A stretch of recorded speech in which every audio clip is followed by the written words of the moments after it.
Welcome to Expanding Consciousness with Gina. I am thrilled today to bring you Barnaby Jones all the way from Wisconsin. Hi, Barnaby. Hello, how are you? Yeah, really good. Thank you so much for joining us today. I'm just going to let our audience know a little bit about you before we deep dive into the fascinating lifestyle that you have. So Barnaby is a really prominent cryptozoologist and paranormal researcher based in Wisconsin, USA. He's known for founding the Cryptids, Anomalies, and Paranormal Society, known as CAPS, and for hosting shows like Monsters on the Edge and the Paranormal Spectrum on the Untold Radio Network. So your expertise has showcased in various media outlets, including the American Paranormal Magazine and My Haunted Hometown on the T&E network, along with numerous other podcasts. You and your team, you primarily investigate Wisconsin, but I know that you've ventured all across the United States, exploring a wide range of locations, such as haunted sites and remote forests to recover elusive creatures and spirits. Wow. Where do we even begin? So tell us a little bit about, look, like, what's your lifestyle like? Because this is really different from a 9 to 5 job. Would love to know how you got into it. I also read that you have a diploma in cryptozoology, and Yeah. I had no idea there was even such a thing available to study. So, we've got heaps to talk about, but perhaps let us know a little bit about maybe your childhood or how you even got into this. How did you know it was a fit for you in terms of making it part of your lifestyle? Well, I've always been interested in the paranormal, cryptids, Bigfoot, Loch Ness, the Bermuda Triangle, the Giza pyramids, all that stuff growing up. And um, I always thought, like a lot of people, that Bigfoot was just out in the Pacific Northwest, out in Washington and Oregon and stuff like that. And so I spent a lot of time doing like paranormal. I owned a Halloween haunted house attraction that was in a haunted building and had a lot of experiences there just before starting CAPS. And everything from seeing full-bodied apparitions to shadow entities, hearing voices, kids laughing. I mean, you name it, we had it at this location. It was very creepy. All of my actors and stuff also had experiences there. And so that was kind of the unofficial start of CAPS. But then we ended up there was a location in Upper Michigan, and it was called the Hydn Adventure, Hyden. And it's a 80-acre private property owned by Craig and Barb Salk. And in 2012, they captured a series of 3 game camera photos. The middle one contained what a lot of people thought was a Bigfoot. So they sent it into Finding Bigfoot. Finding Bigfoot came out and did an episode on the property. And since then, everyone wanted to see the evidence, see, where it had happened and everything. So they opened up their property as the Hydn Adventure for people to come experience it, see it, share stories, and see the evidence. Because he had a lot of other stuff happen on the property since 2012. So myself and my mom went up there in 2019 and met Craig, talked with him for several hours. Super amazing guy. He's since passed away in 2021 now, but he shared a lot of information about that Bigfoot was not just out in the Pacific Northwest, but in Upper Michigan, in Wisconsin, and all over the United States. And they were doing conventions up there and had brought in a lady by the name of Linda Godfrey, who is very popular in the US and probably around the world for writing books about the Beast of Bray Road, or this upright canine dog man creature that is from Elkhorn, Wisconsin, right here in our home state. And so I started reading some books by Linda Godfrey. And there was this one property that she talked about in southern Wisconsin, the Burlington Woods. And it was supposed to have everything from Bigfoot activity to paranormal. It's a serpent mound for the Native Americans. It has all this energy there. There was fairy activity and UFO sightings. So it literally had everything that, is in the paranormal realm, cryptids and all that. And I thought, well, if you're going to go see something or experience something, that's going to be the place. So I called up my friend Derek, who had been doing some paranormal stuff with me. He worked at my haunted house, and we'd been doing investigating there a little bit. And I said, "Hey, do you want to go look for Bigfoot?" And he said, "Well, yeah, I'm sure I ain't got nothing else to do tonight." So we drove down there, and we got there just after dark, and we pulled into the parking lot there, which is this little like gravel spot where you park to go hike through the woods. And we're sitting there, and we hear something like coming through the woods towards us. And I had this huge spotlight, like handheld spotlight in my car, and I shined it along the ridge line at the edge of the parking lot there. It's a little hill that goes up to the woods. And something was at the edge of the woods there. And there's this branch of a tree, and it looked like something had pushed it down. And as soon as the light hit it, it snapped back up. Wow. And it was come to find out once we went back up there, and this wasn't a branch, it was a whole tree that had been Mm. bent over. And we actually found bare human footprints up there, like Bigfoot footprints that were in that area, and we were able to follow them back across the woods, and they ended up going into a farmer's field. And so that was our very first experience with that. And well, after we had had the branch experience there, I went home, and then I got a little group together of friends and stuff that went back down there, and we had our first experiences with Bigfoot and fairies and all this stuff, and that's how we started CAPS. So that's where this whole thing kind of started, and transitioned from being that to realizing that these creatures are everywhere. This past year, or yeah, well, in May of this year, we actually released a documentary on Bigfoot in Wisconsin. It's called The Hairy Man of Dairyland, and it's on Okay. our Patreon page. You can watch it, and it literally covers everything from sightings, evidence, locations, and the other people in Wisconsin that are researching Bigfoot. We wanted it to be a fully encompassing documentary that kind of gave you this broad snapshot of everything that's going on here in Wisconsin about Bigfoot, because there's not really that much out there right now that discusses this. So we got it released at our convention in May this past year, but it's out on Paraflix, Paranormal Plus, and on our Patreon page. So. Amazing. I'm going to check that out for sure. And, I think there's a growing interest in Sasquatch and Bigfoot here in New Zealand. We tend to call it like sometimes Sasquatch, Bigfoot. Is there a difference? Are we getting it wrong? Are we just kind of like lumping the wrong term in there? Or I don't believe that there would be too much of a difference. You guys have in Australia, New Zealand and stuff, you got the Yowies down there. mm, And so that's a totally, again, different from the Sasquatch and stuff, and the Yetis and the Yarens of Asia, and all these different things. There's probably not too much difference in the species in general, but just kind of like like with any kind of animal species, you have like larger ones towards the pole, smaller versions towards the equator, Birdman's rule.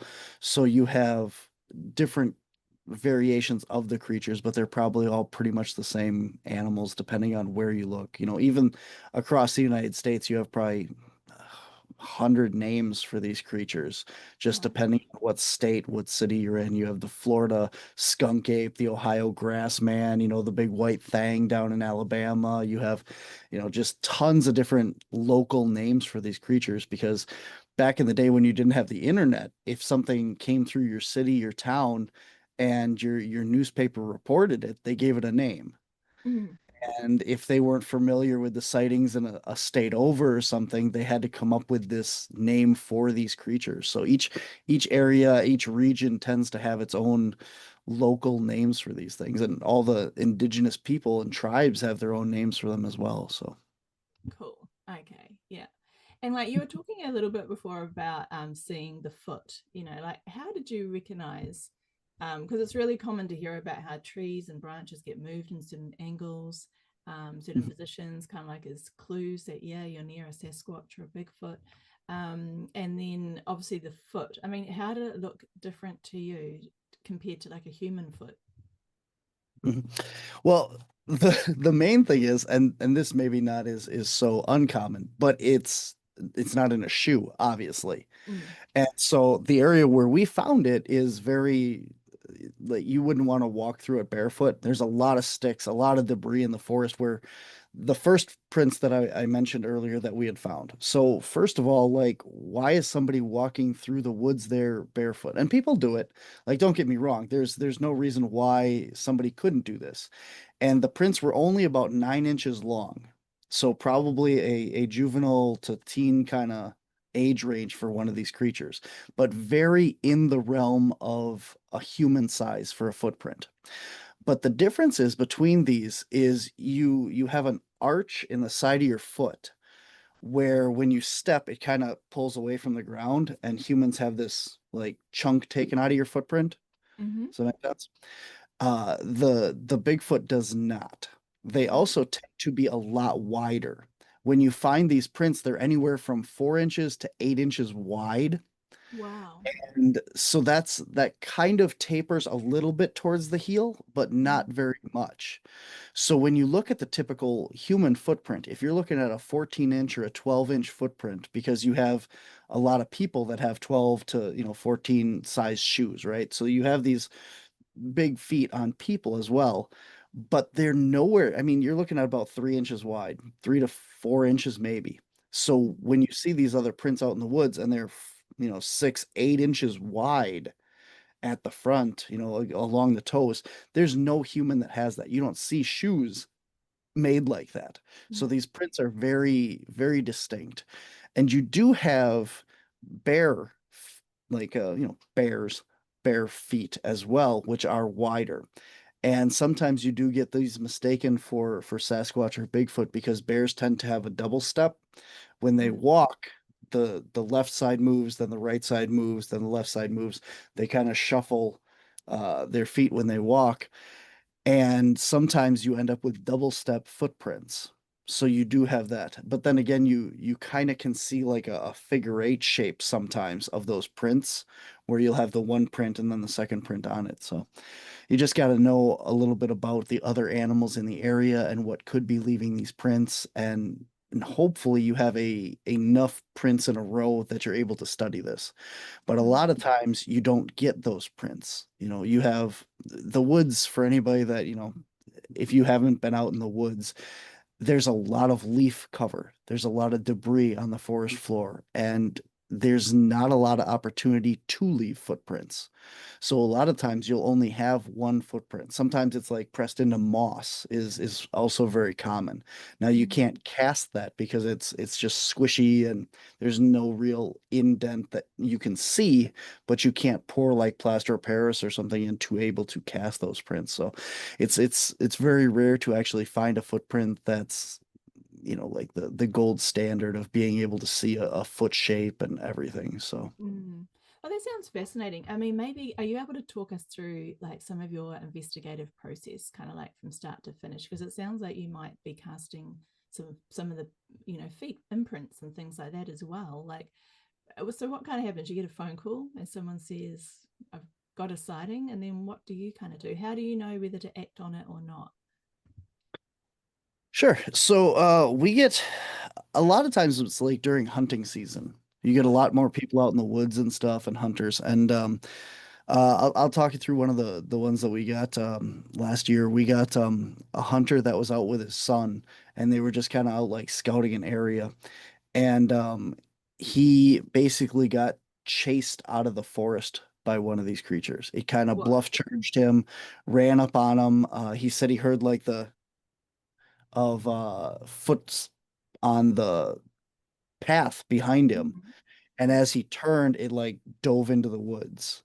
Wow. So he heard the huge feet smacking on the ground, running up behind him. And he turned around, there was nothing there. And then this thing you could hear moving through the woods next to the trail and like grunting and, like was kind of rumbling at him. And it followed them all the way to where they turned off on the trail, kind of made a right turn, well, like a T kind of, but turned off at a right turn to go back towards the parking area. So he sent me this initial thing, and it was right after it happened. So I asked him if he'd be willing to go out there and, let us know if, take us to the area, because this is one of the main things. We want to be able to see where it happened exactly, because we can go to the area and wander around for hours, and if you don't see anything, no evidence or whatever. But he agreed to meet with us. So a week after, so literally 1 week after his experience, he was back out in the woods with us, and visually shaken. So Mm. the closer that we got to where he was had this experience with his son, he just became more and more uncomfortable. And this is something that unfortunately is a good sign for evidence, because, when people, you don't fake that, right? Mm. You don't fake the feeling of uncomfortable and unease and constantly like looking over your shoulder, like, is this thing going to come back? Is it out here still? You could see that he was shaken up. He was very down to earth, grounded person that had an experience with something out in these woods. And we didn't find any actual evidence. And it was really weird because the area was not completely open where he had seen it, but open enough that when he looked out to how close this thing should have been, there should have been some sort of evidence. Like you should have seen, or I mean, not evidence, but he should have been able to see it, because Mm. it wasn't that dense of a woods there. So it's really weird. Like, but other thing is people don't realize that these things aren't always, 9 feet tall, standing on their hind legs, walking like a person, right? Mm. We get a lot of stories of them down on all fours, which, you watch gorillas and stuff, and you watch how fast they're able to move on all fours, the kind of Mm. side shuffle movement and that. And when you think of these things, even looking for footprints, you don't think about looking for that style of prints. So you get a lot of like knuckle prints where they'll be down on all fours, kind of like knuckling along with their front and even up on their toes in the back. So you're not getting these solid 8 by 12, 16-inch prints like everyone thinks. And I think that's a problem of some reason why when people are looking for prints out in the woods and they see one and then they don't see anymore, is because you're not recognizing the difference of, you're looking for these beautiful 16-inch tracks, and that's not what you're going to find. Mm. But yeah, we do a lot of with how people talk about their sightings. Yeah. A lot of people don't want to tell their story. They want to tell it once to someone that's going to believe them and then never talk about it again, Right. because they don't want to relive it over and over again. They're not looking for that publicity and that. And that's a really good sign that they actually did encounter something. It's not like, hey, guess what I saw? It's like, I saw this. I just want someone to know that it's out there, and get that message across to somebody that can do something with it, and then I'm done with it. So Yeah. I find that really fascinating. I want to ask just sort of two questions about that. With with Bigfoot, are they interdimensional, or are they actually just always physical, as in like existing on our physical plane? Um, and I ask this because obviously there are cases, just sort of like you mentioned, that yeah, they've seen them. There's a real experience happening for them, but then there's kind of no sign of it, or they didn't quite see a physical being, but they absolutely felt the presence and obviously got a scare and all that kind of stuff. So maybe if you can just sort of talk about, are they both? Are they interdimensional as well as physical, or are they just purely physical, just like every other kind of human being and animal that we're used to here on planet Earth? And then the other aspect, if you could kind of cover as well, is in my kind of community that I mingle with a lot in New Zealand, we're kind of into like CE5 and making contact with collective beings and that kind of thing. But we always have this kind of notion about us that it's always with only benevolent beings, and they wouldn't want to scare us. There shouldn't be mhm. any fear and all that kind of stuff. When it comes to Bigfoot, it seems to be that they don't really seem to, I don't know if they don't care, but it's not their priority about our feelings, right? It's more just like, well, if we're in the wrong, in the territory, or perhaps just in the wrong or right place at the, depending on how you look at it, like the wrong place at that time, if we're just kind of annoying them in some way, then they don't really care so much about our emotional well-being. Whereas, like when we're talking about galactic beings, we often do say, no, they're actually, they're benevolent and they do care, and they wouldn't want to sort of scare us. So that's kind of getting more into the consciousness aspect of it. And I'm kind of curious about, the relationship between Bigfoot and humans. But yeah, maybe if you talk about the interdimensional thing, and then we can sort of lead into the other space. Yeah. I'm going to start with the other way around, actually. Okay. Yeah, cool, cool. Yeah, yeah. Um, so on the side of like that, I think that when you start getting into that side of the Bigfoot topic, a lot of the sightings, a lot of the reports and stuff, if you want to say that they're more intelligent to communicate or not communicate with us, it seems they're more like guardians of the forest.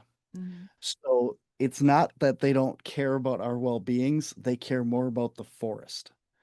A lot of the times you get there's seems to be like two most common sighting reports. The first one is, of course, road crossings. So Mm-hmm. you have a lot of people see these things just driving along, they cross the road, stand on the side of the road. But I don't have the exact numbers to back this up, but I feel like the second most common is around a fire. Mm. And in our experience, the one of the cases that we had an encounter with these things was because they had started a fire in the woods. Right. And these things came in and started throwing rocks and stuff, which is again very common. Mm-hmm. And I feel like they're intelligent enough to know what fire is, and if it spreads, it's going to be devastating to their habitat, to their food sources, and all that. And that's why I think these things come in and investigate the fires, kind of like a Smokey the Bear kind of thing, right? So Mm-hmm. you don't want to spread forest fires, you don't want to protect the woods and stuff like that. And so I think that they're intelligent enough to do that. They also tend to be more aggressive or forth-putting if you have hunters or fishermen out there that are taking food, and then you have they shoot at them sometimes, and this is when you have those aggressive encounters. But it's not necessarily, you don't hear, and maybe the people don't come back, but you don't hear about the aggressive stories of these creatures. The only times that we really get aggression out of these things is after saying, "Well, I shot at it because I was afraid," and then they came after us. Mm. So I feel like they're more like protectors of the woods or just their own environment. And Mm. they could care less about us on a personal, spiritual level. But there are, like you mentioned, there are people in my community here, mediums and empaths and stuff that they're channeling. That I know one lady, Christina Bloom, that actually has channeled Bigfoots Mm-hmm. and communicated about them and stuff. And then she does tend to say, like the same thing. They're protectors and stuff. And some people have spirit guides that are Bigfoot. So I think that it's not necessarily like a benevolent being out in the woods towards us, but more of a benevolent towards the woods itself. So, and I mean that's typically, like doesn't necessarily mean that it's a spiritual entity or a flesh and blood. It just means that they want to protect their environment, their food source and stuff. So, Yeah, but I like the way you said that too, because that's kind of my impression as well. Is that it is the forest first, and it's not that they don't care about us or anything like that. It's just that it's forest first, and I think we humans have got a lot to learn from that too. I wish we were a little yes, bit more earth first, right? So, absolutely. yeah. Um, on the topic then of flesh and blood versus spiritual interdimensional, there's a lot of thought on this. I mean, when I do my research, I like to personally put my opinion based on the things that I have encountered and seen. And for a long time, I have excuse me, I have been in the camp of the flesh and blood. I think these things are a ambush predator that can hunt, they can forage, depending on what the season is. So spring, summer, you have a lot of food, berries, turtle eggs, fish, all this stuff is very ample, very plentiful. They have no problem gathering, foraging, and eating that way. And then when you get to the winter and fall and stuff in that seasons here, they're very much comfortable hunting deer, raccoons, roadkill, whatever have you as well, and can switch over into the predator side of that. And being an ambush predator allows them to, be an apex predator of the woods. They're very stealthy, very fast, very quiet movers. The same way that you have like cougars or other large predators, you don't see them until they're on top of you, because if you saw them, then they wouldn't be good hunters, right? Yeah. So I think that a lot of that falls into this. It also comes into play, like I mentioned earlier, with going on all fours. So people say that these creatures, they're driving down the road, they see them standing at the road, and they get up to it and they're just gone. Well, I think a lot of the times what happens is these things will drop down to their stomachs at the side of the road. Oh, wow. So as soon as Okay. they see the car coming, they drop down to all fours. And when you're looking for it, you're looking for, again, this 8, 9, 10, whatever foot creature. And you're scanning up here and you never think to look down in the ditch. Right.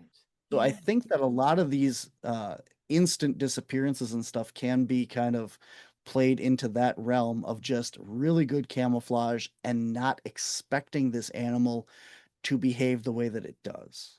And Mm. this can kind of trick the mind and stuff like that. On the other side of this, though, there have been a lot of, like I said, this hunter that we interviewed and stuff, very clear open area, and not completely clear. I mean, it's clear enough that if you stood in one spot and it was moving, you should see it moving through the woods next to you Right. to that point. But he didn't see anything. And I would have expected to be able to see it.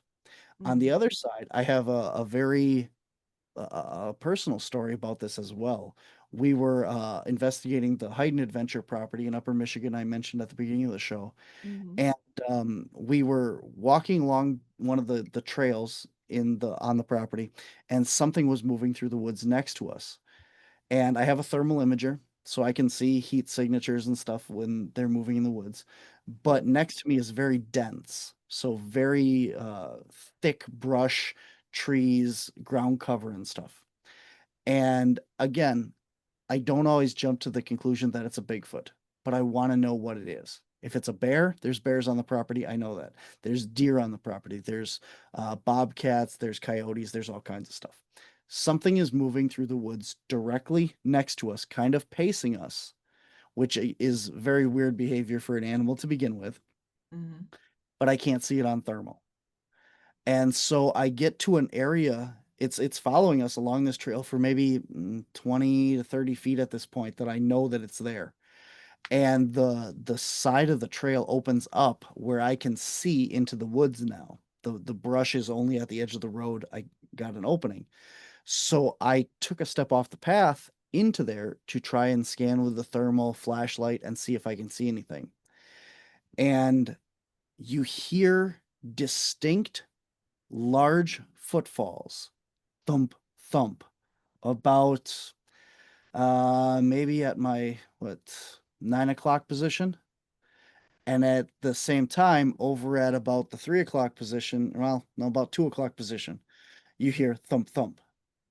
So there's about a 15-foot, 10, 15-foot gap between these two footfalls. Mm-hmm. That's either a very long animal or two very large animals. Yeah. Okay, so in my opinion, there would have been two creatures there that were step, step, step, step. And I scanned the thermal, I scanned the flashlight. We walked, there was two of us, we walked in that direction. Nothing moved, nothing ran, nothing showed up on thermal, and we should have stepped on whatever was there. Mm. Wow. I can't explain that. So there was something following us, very clear thump, thump, what I would consider bipedal footsteps, large, heavy, not a deer, not the ch of a Mm-hmm. deer rustling through the leaves. Something very large, very close, about 10 feet into the woods from us, right there. Yet we covered that whole area, two people with thermal imaging and flashlights. This was at night, by the way, so it's dark. Mm. Um, but nothing moved. If it was a deer, we would have scared it off. It would have taken off through the woods, right? If it was something smaller, it would have scurried. We'd hear a lot of noise. It wouldn't make those thump thump heavy footfalls. I have no clue what this thing was. We didn't see anything, didn't hear anything. Nothing moved after we started going into the woods there. That is So so I fascinating. don't know what to make of situations like that as well, though. So Yeah. And so, which suggests that it is interdimensional as well as it being physical. So, mhm. and did your intuition tell you though that being was a Bigfoot? I I don't know what to say. Mm, You know, I don't want to jump to a conclusion. I don't know what it was. I would say it was bipedal. I would mm, say there was two of them yeah. based on the sound, the heaviness of the footfalls. I mean, they weren't rustling. They were thump thump, two steps, and then again off in this direction, thump thump, but very close within like 10 feet of us were these creatures moving, Mm, whatever it was. I mean, the only other thing that would be like that would be for us would be like a moose. And uh, if there was a moose in that area, I could see that making those thump thump sound. We would have walked right into the side of a moose. yeah. Like there's And it would have no come up on your thermal imaging too, right? there is no way a moose was hiding in the woods 10 feet away from us that we didn't see it, run into it, or catch it on thermal. Yeah. But that would be the only thing that would have made sense other than a Bigfoot or Yeah. two Bigfoot, I guess. Yeah, I this leads me to I'm curious about this because I mean they are kind of family creatures, right? They sort of so they do hang out in groups from my understanding. And I'm all like I've only sort of started to get more curious around Bigfoot in the last couple of years, which really got sparked from when I was doing cosmic contact or like CE5 work and it was dark and I was walking through the forest and but intuitively led there with a small group of people. And sometimes in this kind of work, you know, I if we try to not have expectations, but it's common for us to perhaps see scintillating kind of energies or beings. Sometimes it could be fae. Or orbs. So when it comes to kind of like forest stuff, they're kind of like the typical things that we might come across. But this time, or the first time I believe that I interacted with like a type of a Sasquatch or maybe a Bigfoot type presence was hearing like kind of thumps, like loud noises, which got our attention audibly. Going a bit further, but for the first time in quite a while, having a slight nervousness within me. And usually I'm Mhm. really comfortable in these environments, like just, you know, follow my intuition about where to step and go. But I started to get this feeling like careful, like watch your steps and don't go in too fast. You know, it's almost like we're not welcome. And Mhm. so I started to slow down with the people that I was with, just so that we could pay attention to all of our sensory system a little more. And we started noticing like large branches, kind of like in X's and really odd positions that didn't look as though it belonged with how the other foliage and things were in the forest. And we started to go, oh, and we just really quietened down and stood in kind of like this circle for a little bit. And then we got this really weird smell Mhm. that came through. And it wasn't the smell of like deer or there are some creatures that have kind of like a urine type or musky kind of smell. It wasn't like that. It actually smelled more like poo. It wasn't very pleasant, but it was kind of a bit stinky where we all kind of screwed up our noses a little bit like, oh, what's that smell? But we distinctly all got the intuitive hit like, we need to leave. Like, we have to get out of here. We're not welcome. And we just need to turn around and stop using our human brain to like be curious and keep going further. It's like, nah, we got to pay respect and leave. Um, so I found that quite interesting. And so I'm just curious, have you smelled anything? Is this smell, could this be associated with Sasquatch? There's a lot of reports of well, not as many as people think there is, but there are scents associated with them. And There's only been one instance where I have encountered that smell. And we were out hiking this road, and we walked into what I would say is like a bubble of scent where you could walk a foot or two this way and you wouldn't smell it, and you walk back into it and you walk out, and it was a very central bubble. Now we stopped because we're walking at night, pitch black, and this smells. I don't, do you have skunks down in New Zealand? No, we don't. Okay. So this is what it kind of smells like up here is a skunk. And it smells like a mix between a skunk, which if you don't know what that is very hard to explain, and like a meaty smell, like like jerky or something, Hmm. a meat smell. So meat and sour, kind of like wet garbage, kind of like sewage, wet garbage kind of Yeah. smell. Hmm. Okay. So you get this kind of like mix of that, and we're like, oh man, we don't we don't want to run into a skunk, right? So we were just walking in the dark, and we turned on the flashlight looking to make sure we're not going to step on a skunk or there's one there on this trail. And we turned and looked, and about 50 feet off to one side on a game trail, straight out from us was a huge stick structure. And I don't know if that means that, we were near one of these creatures or not, but it was very interesting that there's no structures or anything along this path. And then all of a sudden you smell this very uh, in this bubble, you know, and then you look and there's this structure right there. So that was the one and only time that I would say I definitely smelled the iconic Bigfoot smell that people describe, and then you have the structure right there. So, Wow. but we didn't see anything or hear anything or, have any kind of encounter of a sort there. But Mm. it was the smell and then the structure. So, a lot of people believe that the smell isn't always associated with these creatures. Like they don't smell, but when you have like other great apes like gorillas and stuff, the males as a dominance display can secrete on demand this like pheromone that is very Oh, similar to this.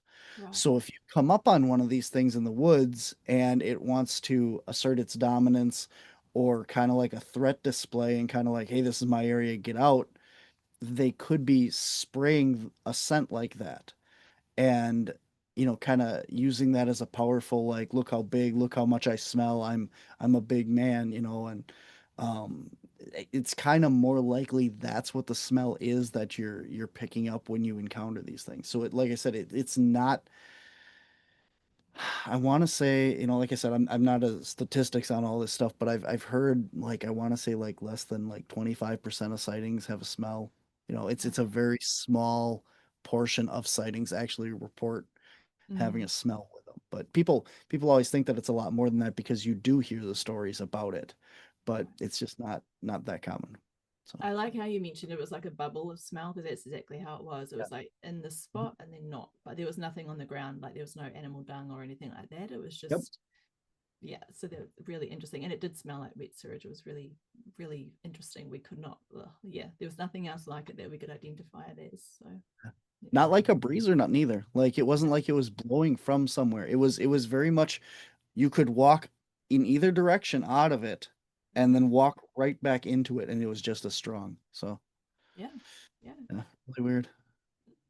Have humans got any part to play with I don't know, interacting with the Bigfoot? And I ask this because a lot of my friends are very intuitive. So we seem to, for some reason, and I don't know why, whether it's just in our awareness more or not, but we seem to feel like they're communicating telepathically with us more. And my friend and I, we were doing like actually a CE5 circle, and we got this message that our ranges, like the Tauranga Ranges, which is a large mountain range here in New Zealand, from the Sasquatch or the Bigfoot, and they said, "Oh, we need to go in there." So the next day we went hiking through there.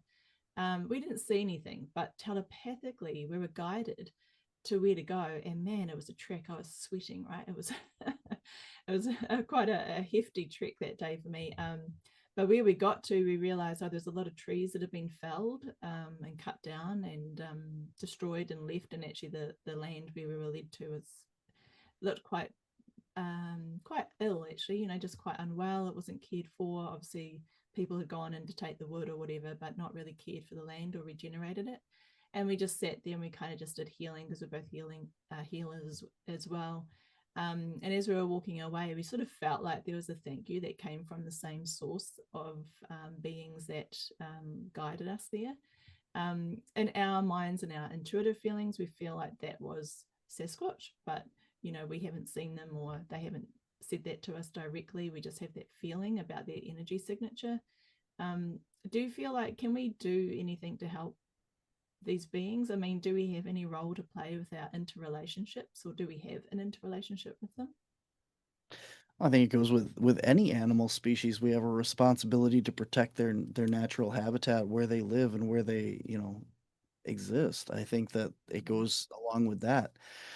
Um, you know, I think that there's some really interesting stuff in that story because, like you said, there's mediums and stuff that I work with here in Wisconsin that have had not not similar, but like the communication like that, the telepathy of the speaking. Some people have also said, they have mind speak where they see one of these things and they hear, if you take a picture of me, I'm gonna attack you. You Right. know, like very blatant in their head. They have the cell phone in their hand.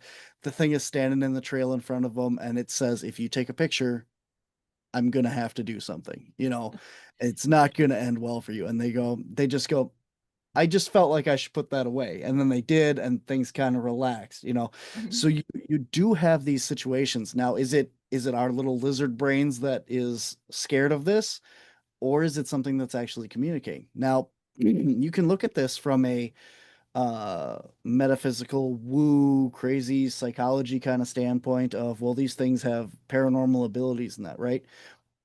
But the issue is you can turn this around and say that, like you said, you were guided, you had these instances, you have these thoughts and stuff come into your head from somewhere, right? So I have really good mediums and psychics that I work with that know things and have the ability to, pull information out of the ether that they shouldn't be able to. So if we as humans have that ability and it's not paranormal, it's just something our brains can do, you have to imagine that an animal that is more in tune with its environment, that lives out there, that is healthier, there's not the processed foods, there's not the chemicals in our water and all this stuff. You have to put that one step further and say, if these animals are of the primate species that we are and are a higher level of intelligence than, say, a gorilla or an orangutan or a chimpanzee, which we know are highly intelligent animals, why couldn't these animals have access to that part of the brain that allows them to mentally communicate as a medium, as a telepathy, anything? Why are we putting this in the realm of supernatural, crazy woo out there when you have, government in the United States has released documents that prove that these abilities exist? Mm. So why are we still fighting the fact that, these things couldn't just be a natural flesh and blood, right? Mm. So I think that goes along with that. And then back to your metaphysical interdimensional thought as well. Look at your monks, your Tibetan monks, and the tribes and stuff up in the mountains and stuff that have the ability to astral project or claim to whatever, what have you, whatever you believe. But you have these humans that are more in tune with the environment and stuff. If these animals are on the same level, spiritually, of being in tune with the environment, in tune with nature, and more in tune with themselves, why can't they astral project? Why can't they vibrate at those higher frequencies to maybe put themselves out of our visual spectrum, right? Mm. So you there's so much there's so much science that they don't teach in school. There's so much science that we're still learning about that you can't put these things anymore in the realm of woo and paranormal and stuff because science says that it's possible. And people just don't realize that. I'm with you on that. You know, it's a science of consciousness, and our human potential is just remarkable. We haven't even begun as a, you know, as a whole society or globe to actually realize what our potential is. But like you say, we always just kind of say, oh, it's just outliers, you know, like the monks in Tibet, or just, you know, this and that can do these Mm. things. But it's absolutely not that way at all. And I know with my own experiences, you know, astral projecting and or doing out of body experiences, whether it's spontaneous or at will, it's very real. My consciousness is very there. I can see detail, you know, going to Spain to see mosaics and save myself the airfare, right? Go and see some art and you Visit know, people across the world, yeah. yeah, that's right. And I often look at my cats. I've got two cats, and you know, I often think, you know, they sleep so much, and I often sometimes think about the Sasquatch and think, you know, if they're anything like the cats, when they go to sleep, that's probably sometimes the interdimensional state where they could still be running through the forest and protecting the forest and doing their thing, you know, around, you know, the area that they live while they sleep.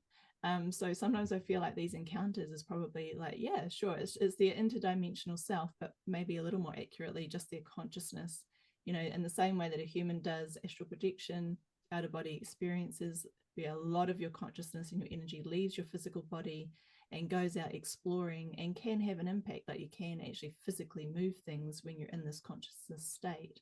Um, Mhm. it's a little similar too as well with the paranormal, and once again labeling it the paranormal even though it's quite normal, but having interactions with ones that have passed over, so humans who have passed over and with their energy or their consciousness still, you know, coming around to visit us or making itself known here on this earth plane, they can physically move things. Like they can move like picture frames or other objects. Takes a lot of energy, but they can do it. And I know this is another area of your life. um, I want to know a little bit more about the paranormal, if you don't mind, like the ghosts and the apparitions. When did you first see yours? Like, can you see them easily, or do you have detective gear? Earlier on, you mentioned that you took your mum out to one of these sites as well. Yeah, she's So on our team, yeah. awesome. Okay, so it runs in the family. I would I'll tell you about the paranormal. I want to go back and touch on the Sasquatch though, because there are people that believe, you know, when you say like these things are there and then they kind of disappear in the woods, some people believe that these are just the spirits or the ghosts of Bigfoot. Oh, okay. So, you know, you have ghosts of people, you have ghosts of other animals and stuff too. So some of these sightings that people see, oh, it's there, and then it disappears, Mm, you know, you have to imagine that they have a soul, they have an energy as well. And some people believe that that's what people are seeing out in the woods and why they disappear. That it's not necessarily interdimensional, which is spiritual anyway, but it's not necessarily a flesh and blood creature disappeared, mm. but a spirit of one disappeared. So Oh, I don't know. beautiful. I There's a hadn't thought of that. whole books and stuff. Christopher Noel is a researcher out of New England here in the United States, and if anybody's interested in looking that up, look up Christopher Noel. He has a lot of books on Sasquatch and autism and Sasquatch and being a spiritual being as well. So very interesting stuff out of that. So Cool. um, Thank yeah, I've had I'm not a medium. I don't claim to be. I don't have any um leanings towards any of that. I like the critters and stuff, you know. But you. I have seen full-bodied apparitions going back all the way to high school. Mm, I have in my high school, I came down walking down a hallway and there's these glass doors in front of me. And this is an old building, all brick hallways, you know, big cement block building. And there was one door that led into a classroom in this hallway, and that was it. So I'm walking towards these glass doors, and there's this girl walking towards me, kind of clutching her books to her chest like this, but she looked out of place, like the wrong time period, right? mm, And as we got to the doors, I opened my door and she didn't open her door, Oh, and she just disappeared. wow. So didn't turn into the classroom because the classroom is right there, but that door was closed too. Mm, And we were like right next to each other when we hit those double doors to pass and kind of you know don't know what the heck happened to her.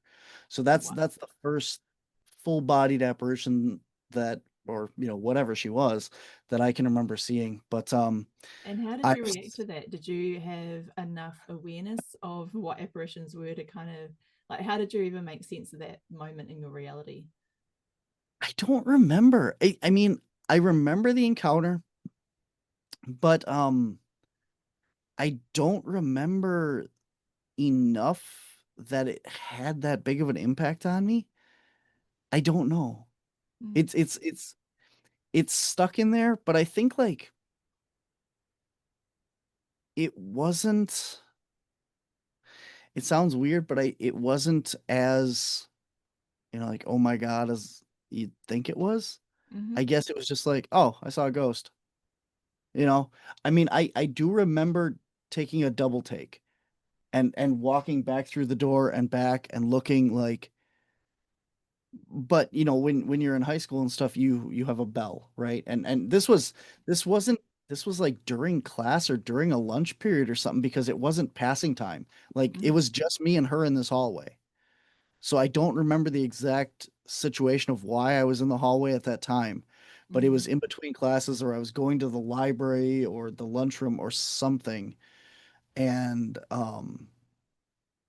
so I don't know.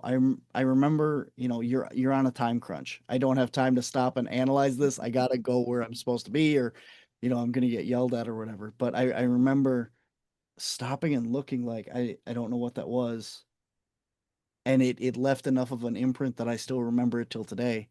But Mm. I don't remember being scared or anything. Like, I don't know. Do you ever get scared? It sounds like you're kind of like born into this a little bit, but like your nervous system obviously can just go, oh yeah, and kind of just take it as it is and move on. Like, do you do you get scared of any of these things that you kind of encounter? Um, there has been a couple times I was out on a private property, and I was gonna go bigfooting, and I was gonna hike down this road alone in just pitch black. And I remember going to walking down the driveway and then going to walk down the road, and it was literally like hitting a wall. I could not force myself to take another step. And I don't know if that was just being, I mean, just completely petrified of the dark there. Right. And I don't know why. Because if I would have had someone with me, it would have been no big deal. I walk around, like the Hydn Adventure property we spent a lot of time on, other woods and stuff. I walk with a partner, and you walk fine, go through all this stuff. But maybe it's just being alone and no back. I had a gun on me. I had a handgun and a flashlight, and my flashlight lights up daylight, right? So it's Mm, pretty bright. But it just I could not get myself to move. Like physically couldn't take a step there. And I would think that, and I don't know. I don't know what to make of that. I don't remember being afraid of something, but I also just wasn't capable of moving. I could walk backwards. I could go right back to where I was supposed to be, but I couldn't go forward down that road. And I don't know what stopped me there. But a yeah. lot of the times, like, I'm not afraid to go somewhere or of anything. I'm it sounds, egotistical or whatever, but if there's been instances where something growled at us from the woods, Mm-hmm. very deep, very guttural, and I've just walked right towards it. Right. This could be a bear, a cougar. I don't know what the heck this creature is, and I go towards it because Yeah. I have that. We're here to find out what this is. And everybody else out there, look at, your story as well. You felt uncomfortable. You said, okay, this is your area, you back up. And I'm at the point where if this thing is real, we need to protect it, whatever, you need to show yourself to me. Right. I'm gonna go find you. Nobody believes you're real. Nobody's gonna protect your environment. Nobody's gonna give anything about you unless we can do this. So you're gonna come here and we're gonna have this discussion, Mr. Bigfoot. And I I love that you're working as a team, right? You're saying, yeah, okay, let's you meet need to each other come here. halfway. Yeah, and that's been my um uh whatever. That's how I've been approaching this whole thing from the beginning. The paranormal and stuff, I'll go into it. Whatever this creature, entity, spirit is, I go towards it. Whatever happens, I'll deal with it later. But it's that. And I don't I've been startled, like something moves and you jump, but that's not like I'm scared. It's like I'm being startled. You Mm, know, it's a difference for me. Like being afraid is like, oh my gosh, something moved. I need to get out of here. mm, Mine is just, what the heck was that? I didn't expect it. Now, what is it? So yeah. Is your motivation different with the different types of beings that you work with? Like you mentioned, like with Bigfoot, it's about being a team, like helping each other out. Like that's why you're kind of going towards them, right? So, but if you get a paranormal investigative phone call and you're out there, usually because they're a bit scared or freaked out or starting to see things that they don't understand, right? So, do you approach it like, are you there to clear them out or just have a chat to see why they're there? Is your intention to always move them on, or do you kind of come to a negotiation with them like, oh no, it's kind of like their place too, or kind of what happens with that kind of investigation? yeah, so we get all kinds of calls and messages about about like paranormal spirits and stuff in houses, private residences that we have to go out and deal with. Mm, And every single one of them is different, right? With all this stuff, like when we get a phone call about Bigfoot or something, we don't go out looking for Bigfoot. We go out in the woods to see what's there, right? So we don't walk in going, okay, we're looking for Bigfoot. We look for dogman, aliens, whatever is out there. Just because somebody claims it's something doesn't mean that it's there or that's what it is. So mm, even with these houses, they say, "Oh, I have a demon in my house." No, you probably don't, but we're gonna go look for it. So you walk in and you just kind of get a reading. You get all the information. We have a whole bunch of questions we ask to kind of get people, because a lot of the times people don't realize what's important information, and so they withhold information, or information is too crazy that they don't want to talk about it. you know like, well, I've also seen a UFO, or I've also had this happen in my basement, or they've had all these other experiences that now take it out of the realm of, oh, you have a demon, to, well, no, you're being visited by aliens, or you're this is going on, or you have whatever it happens to be. But if they don't tell the whole story, you don't get that picture. So your mm, first step is just having this long conversation about that, and then also about them, because a lot of the times we go into these situations and say, man, this demon keeps throwing my grandma's picture off the wall. right. Okay, okay, sure, okay, so what's going on in your life? Well, I'm going through a divorce, I just lost my job. Okay, yeah, so you're under a lot of stress. Now, this isn't putting a blame on them. This is saying, okay, you're under a lot of stress. Well, like, tell me about your childhood. Oh, well, I had this great childhood. My mom and dad were divorced, but I always spent a lot of time with my grandma. We got along really great. And she was always there for me. And I'm like, okay, so now what's happening? Oh, my grandma's picture. This demon keeps throwing it off the wall at me. And we're like, okay, so your grandma's picture flies off the wall, and you were really close to your grandma, and you've had these, traumatic things going on. You've been under a lot of stress. Did you ever think that your grandma is throwing her picture at you to remind you that she's here watching over you? Mm. Oh, oh. oh no, I didn't think of that, and Mhm. then we either have our mediums with us, which is allows us to have direct communication and try and get a better picture of this, or we Mm, have all of our equipment to try and get answers, yes, no answers. And you say, is your grandma here? Yes. Does she have a message for you? Yes. And sometimes it's not that simple. Sometimes it is something else throwing grandma's picture off the wall. right. You don't know that until you dig to the bottom of this. And by going in, people think that, saging a house gets rid of all these things and it's this cure all fix. And sage isn't that. It's a purifier, right? It cleans the space. It gets rid of the negative energy. But at the same time, you have to bring in positive to fill that void. Otherwise, something else is going to come in anyway. So you can't just go in and say, okay, you have a demon, we're going to sage, and then we're going to leave and everything's going to be fine, because it doesn't fix anything. And a lot of the times it's not that simple to just banish it out, get rid of the negativity, because it's something that the person needs to work on as well. There's a reason why that spirit or that entity is there, whether it be your grandma telling you that, we're here, I'm supporting you, and I'm there for you to watch over you, or it's a negative, draining entity because of all the stuff that's going on in your life. And you need to learn how to block this little voice telling you you're worthless, you're no good, everything's terrible, you have no friends, all this voice in your head.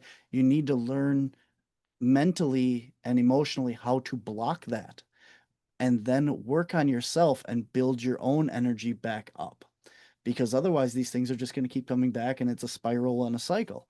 So, it's never this one go in and fix it. It's a lot of communicating with the people, trying to figure out what it is and what it wants, and then working through, well, okay, your grandma can stay, but she needs to stop throwing the picture. And maybe you'll just acknowledge, when you come home, just sit down and say, hey, grandma, I know you're here. This is what I'm going through today. I appreciate it. And just venting to the spirit that you believe is there, and having that open conversation and saying, okay, when I go to bed, when I go in my bedroom, you're not coming in. You're not going to throw things around at night. You're not going to do this, but I will acknowledge you in my time, and setting those boundaries with the spirits if you want that communication. So, That is really interesting. It's really, really similar to, like, I teach energy healing and I teach Reiki, and I talk about, our light body, and but mhm, the journey that we go on, and it's all around, building up your own light body so that things can't get in. And that takes mhm, time, but it's positivity, it's emotional, it's a mental state, and that, we go through a process around that. And it sounds like it's kind of similar to, clearing the energy in a house, as well.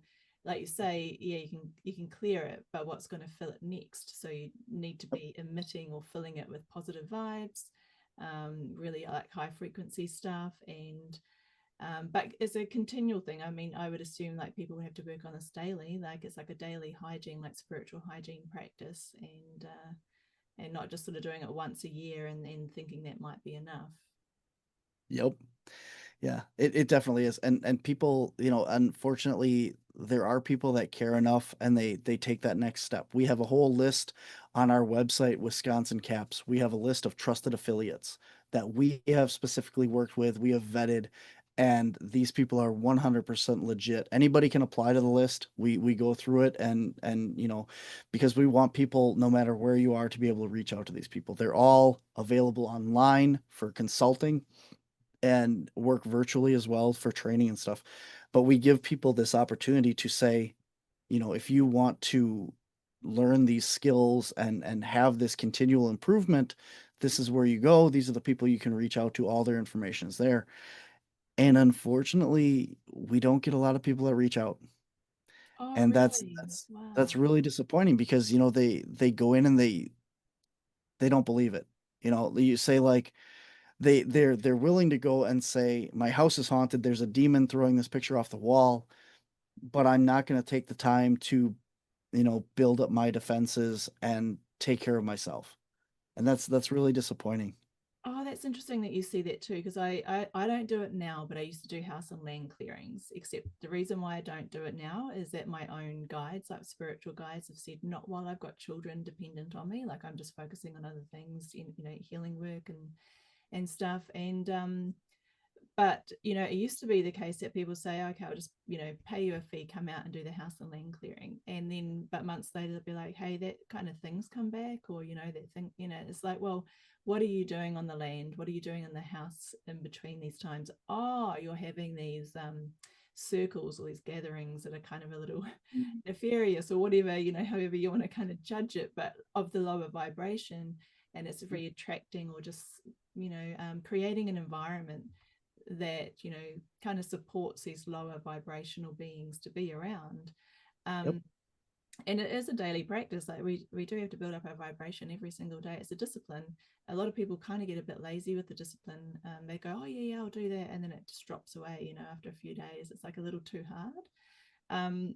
It's interesting though, because sometimes people go, oh yeah, okay, in the spiritual community we talk about boundaries and spiritual hygiene and all this kind of stuff, and protection and shielding, and but a lot of it kind of just falls away as just talk. I give an example sometimes when I'm saying, no, it's a real thing, like it is a daily discipline. I say, when I do CE5 work or contact work, I've got these little radios. They're set to a certain frequency so that they don't get interfered by internet or cell phones. It's on a different radio frequency. And when I get information, like when I get sound or noise, like this white noise coming from the radio, it's galactic communication. Like that's a being communicating through there, and they have certain cadences and certain rhythms that come through, and that's like a yes or a no or certain information. But I've put a boundary on my house because I've got children. And when they were younger, they used to see all sorts of things would come through our house, and I'd be like, right, that's enough. It's disturbing our sleep. No one is allowed in, right? Yes. No. And I'd be like, I've shut the front door, and no one is allowed in. And I get really strong and stern about it. Now, the interesting thing is, if I'm outside and my radio is going off and I've got lots of communication, if I step across into my house, one step in, everything stops. And I've shown people on the radio, I'm like, look, see, like this is a technology proving to you that there's something going on. As soon as I step in, everything stops. And that's because this house is 100% shielded, protected. I've set my boundaries really strong, and nothing is allowed in. So it does work. And I know some people like need technology to kind of see that they're interfacing with something. What kind of technology do you use? You mentioned you've got mediums with you. But if people are like, oh, I don't really believe in mediums or something, like what kind of technology do you use to show that, yeah, something else is going on here? We have a lot.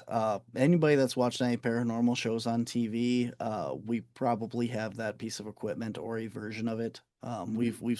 I've spent a lot of money investing into that because, again, it's very validating to take a medium into a location, and people are like, nah, they're full of crap. Not many people believe in mediums. The average person, right? And here you have a piece of equipment. The medium says, is your grandma here with me? And the medium says, yes, she is. And then all the equipment goes, yes. So it's very cool to put the different pieces of tech with the human interaction, getting the same answers, getting the same responses in real time. So it's very validating, not only to the people there, but to the medium and stuff. And it's interesting because each piece of equipment is different. So some of the EMF, the electromagnetic field detectors and stuff, run on electrical energy. So you have to put um, your spiritual energy into it to get it to fluctuate. Some of our stuff is vibration or movement based, so you have to touch it, bump it to get it to light up. Some of it is proximity, so something has to literally break that energetic field around the antenna to get it to light up. So you have all these different devices that operate off of different manipulations. So now, as an example, you could take a cell phone and manipulate a EMF detector, because as your cell phone's receiving emails, constantly checking and updating your apps to see if you have any new notifications, it's getting those electrical impulses. will trigger your EMF meter. But it's not a vibration, it's not a movement. It will not trigger like the ghost balls. Mm. So it won't do that. It also won't trigger a REM pod, uh, the the antenna device, the proximity meter. And on the vice versa, you have things like a walkie-talkie or CB radios and stuff like that that will trigger a REM pod because they operate on the radio frequency and they'll false trigger that. But that shouldn't interfere with the EMF detectors or the ball as well. So you Mm. have different technologies that will interfere, but not on all of it. So when you get these answers that come through on multiple different devices at the same time, it is very compelling to say that, you have these interactions. I do want to say one thing going back to your protection of your house and stuff, that I have a try and protect my house. I'm sure it's not as good as it should be because I'm not as dedicated as I should, and do as I say, not as I preach, but all that stuff. But I you don't investigate your own house, right? This is a very important thing that you don't, for people that do the paranormal and stuff, you don't bring this stuff into your house. And this is a very interesting story that when I first got our spirit box, I've never done an Estes or a spirit box session in the house. And I turned it on when I first got it to make sure it worked and just, see it did that. I turned it on, set it up, and it said three words to me. It said, "Here to help." And I went, "Great, yep, awesome." And you're going back off.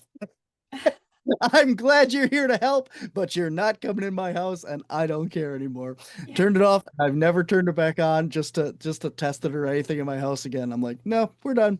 That's it. You're not talking in my house." So that's hilarious. The illusion of feeling alone in your house and you're not alone at that's all. right. Yep. Nope. Not alone here. Oh, I know that. There's things that have come to my house, and there's things that my team has had to remove from my house and that because we've gone and done some things and things have followed us back. We went to one investigation where every single person on the team that was at that location had what they call like the hitchhiker effect, where something follows you home. Yeah. And we were dealing with that for quite a while. Recently, I just went to a location and been there 100 times, and we do the paranormal tours there and stuff, and we know there's nothing negative there. We've cleaned it out. It's just positive spirits that interact on the tours with our customers and stuff. Yeah. But something came there and followed me home. And that thing had been messing with me for the past like couple months now. And it wasn't until I finally went, I think there's something behind this. Like this is why I'm having this stuff happen.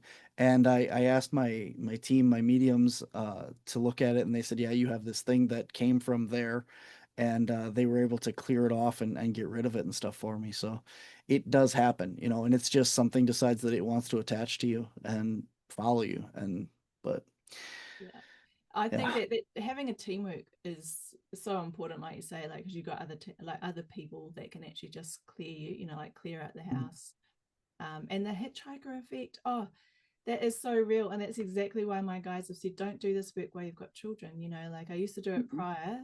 My children are 12 and 14 now, so it's been a while, right? That I haven't done, house and land clearings or that kind of paranormal stuff. Um, but I mean I enjoy it, like when I'm doing it, but that's what my guys have said, don't do it. And I broke that rule once because I get asked a lot and I always say no, and I just thought, oh, I actually do enjoy doing this type of work. Maybe I'll just go against the advice of my guides, shouldn't have done that. And I had a hitchhiker, the effect happen, even though I did personal clearing and all that kind of stuff. I drove home and I thought, I'm just going to do a little extra once I get home, but they didn't even give me a chance. I walked in my front door and this big light shade just went straight off. I don't even know how, just fell straight off the wall and went skirting across the room. And I went, holy heck, there it is. I'm listening. I'm not doing it again. Let's fix up this like mess that I've made because I went against the advice of my guides. But yeah, and I'm going to honor that. I'm not going to do it now while I've got, kids in the house. So I'll wait another decade or whatever. But it's a very real thing. Yeah. Yeah, Um, they're very clear on their responses sometimes. If it's a decent message that needs to get across, they have no problem just, throwing something at you and going, "Hey, listen, pay attention." So, yeah, yeah, and yeah. that it got across all my protections and everything. The only thing really, but I remember it, and I'm not gonna. Yeah, I won't cross that line again. So let, um, let me ask yeah, you this. Do you think it was something that followed you home that threw this at across the room, or do you think it was your guides that did it to kind of say, "Hey, don't do that"? yeah, that is a really good question because my guide, I think it could have actually been my guides. Mhm. That would Although have been my my thought, actually. Yeah. yeah, because my guides are normally like super kind. I mean, they would never throw anything around or get Mhm. like that, but they were clearly in my head as I was leaving the land that there was a few things left undone or that I needed to stop before I got home and just like be with them, like just think about the situation. And I was like, no, I was going to drive because I had to be somewhere and do something, later on the evening. And I was just on that kind of thing. Anyway, I got home and Yep. yeah. So I think probably my guide. So maybe it wasn't the hitchhiker. Yeah. It's along those lines. Like I said, your grandma wants you to pay attention, so she throws it. It's not a demon. It's just, you can have the best guides in the world, but if you're not paying attention, they're gonna make you pay attention.